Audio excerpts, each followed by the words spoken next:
What's up, guys? Welcome to our podcast here. My name's Josh. I'm Sharon. I'm Marley. And today we'll be talking about a major concept that is called philosophy. And to start off, as philosophy, we come to our own opinions as mine. And I say, what is philosophy? And well, for me, philosophy is something that I always believed that would be the nature of knowledge, moral and ethical views, and trying to get really in depth into the meaning of those things. And that's one of my personal, that's my personal opinion on that. And as well, I will include that, the term philosophy, it gets down to deriving the Greek words of philo, which means love, and sophia, which is wisdom, love or wisdom. So that's the term that I brought up, that I'm bringing up. And also, as many philosophers, they all believe in different interpretations. There's not all just one specific defined term for philosophy. It's a really broad aspect. And, we one example that, philosophers can see and that you view this example as another one, which would be philosophy analyzes the foundation and presuppositions underlying other disciplines, what that means, just investigating philosophy and just studying it and just underpinnings of the studies of art, theology, and science. So that's just one of the definitions, or one of the interpretations of philosophy, which there is way more, but that was just one of my examples. So, yeah. So who wants to go next, guys? Carla? I have mine, yeah. So if I were to put philosophy into one sentence, I would say that philosophy is about finding the truth and understanding reality by over-defining reason and logic, and using those two tools to really help better understand everything. That's good. Yeah.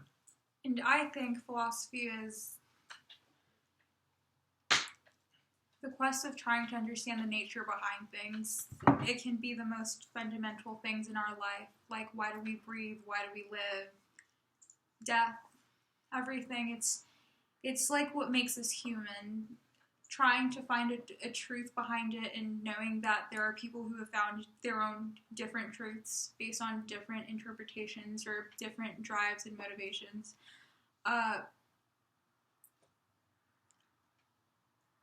Yes. That's good. Yeah, I like that because, as here on Earth, we always question ourselves through, as human beings, what is our goal in life? And, what is real, what is good, what is right. And, philosophy really just makes you get in depth with that and, try to critical thinking comes into that place and analyzes with your perception of it, and comes out with an outcome. And I think, as you're saying, we all have different interpretations of life, but they're all essentially questions. I think that's what unifies us as a society, that we just keep questioning. And I personally don't think that philosophy is trivial. Philosophy can bring a lot to your life. It can bring, an ethical foundation. You can find, like you were saying, the underpinnings behind things that you couldn't potentially explain without just knowing the definitions of things. You just really look deeper into life, basically.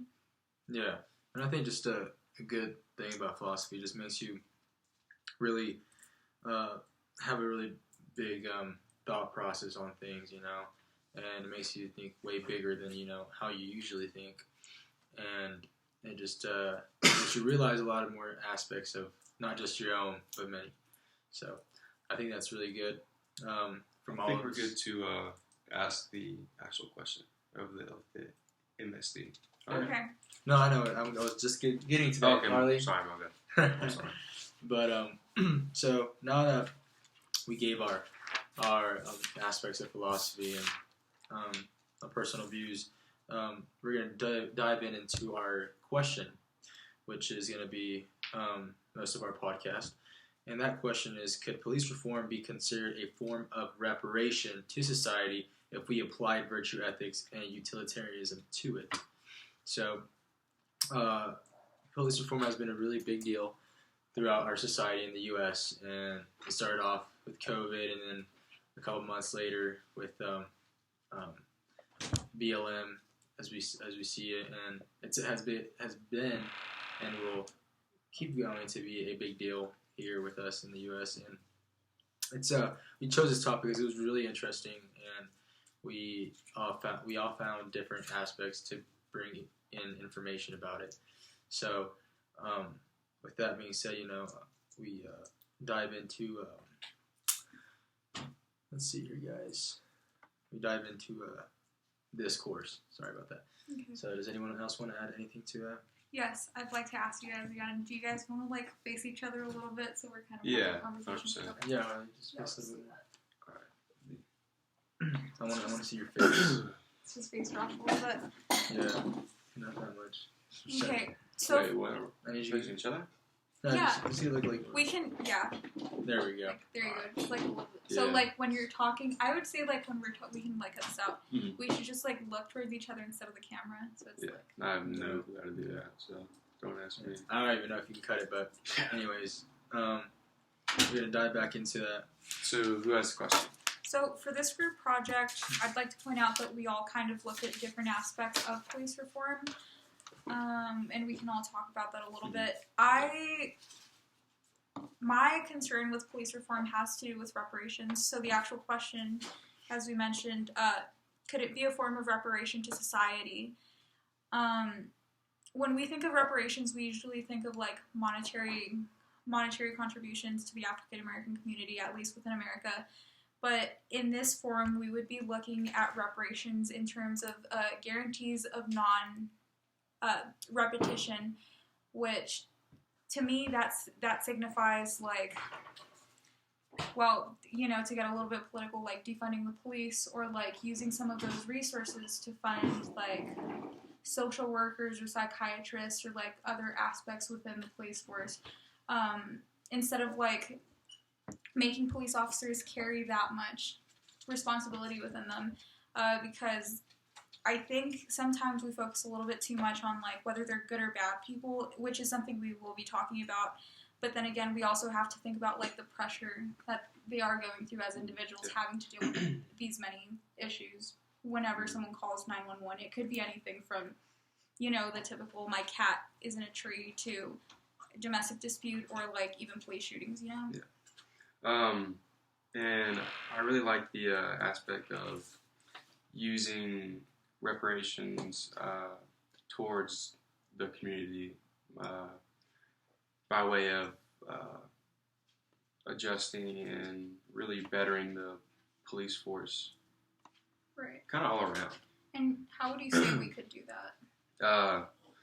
Well, one point I brought up in my paper was to lengthen the duration of the police academy training.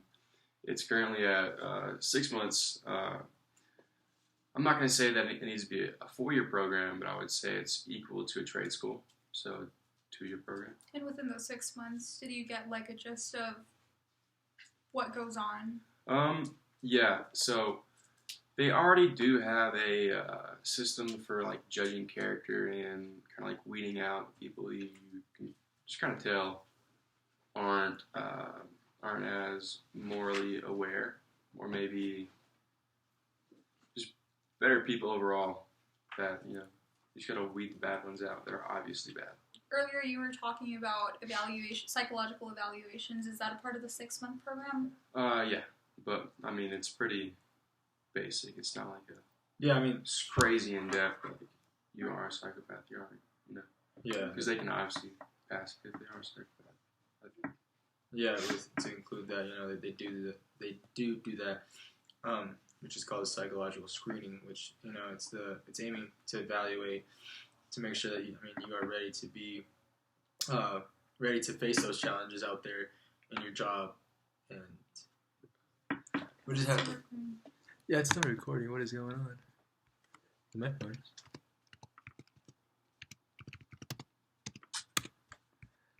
Yeah, we are still recording. Sorry about that. Just turned off. Sorry about that, guys. But back to what we were saying. They do these psychological screenings with people that are trying to become police officers.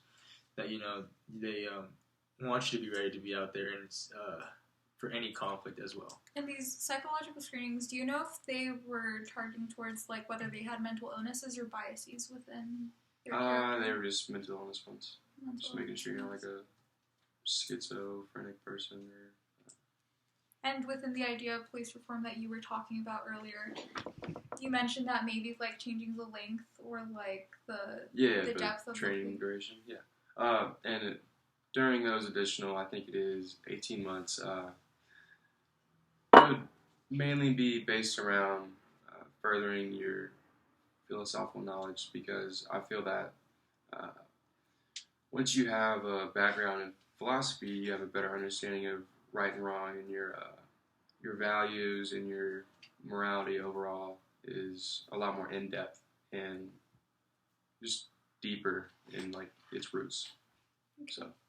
So you think that police academy should extend past 6 months to 18 to include a bigger portion of humanities instead of like the physical training? Because within the 6 months, I'm guessing that a lot of it. This thought is born out of ignorance, but just like shooting. Training in like 1 or 2 tests, honestly. What kind of tests? Like training tests, honestly. I'm trying to think of like judgment based, like if they were in a scenario. No, it's more about knowledge. Like of the law. I'm sure it's almost like a DMV test that we take, but kind of geared towards probably I'd say like the Bill of Rights, and because they're police officers. So okay. But I think after what I was saying earlier about once you have a better root in your knowledge of philosophy, you're a better equipped person to make these important decisions that really rely on your morals really as a person. So just to better equip the police force for handling these situations and just all the crazy stuff they're thrown into. And so in our question, one of like the components of philosophy, because philosophy is pretty broad, but one of the things that we looked at was virtue ethics, right? Or at least Aristotle's like. Yeah. Well, I mean, that was, we looked into Aristotle's virtue ethics, and, according to Aristotle, his virtues are character, dispositions, or personality traits. So, with that being said, you have so many personality traits, and within those personality traits are so many things that could, define a different moment in the future, like in a conflict. So, I think that's important. And, with that, we see that Aristotle brings up with, different types of feelings, emotions that we can be in during a conflict. We can be angry, we can be very fearful of things, and just depending on your personality traits and how you act around and how you plan to solve, the problem in that conflict is just really important to connecting it to police reform as we include into that. So, which I think we've all got our designations out there. Yeah, for sure. To be honest, I can't read this. But virtue ethics, it's a moral theory. It's a moral theory that is concerned with the moral character, as I was saying. Yeah, that's how. And the goodness of an individual. So this focuses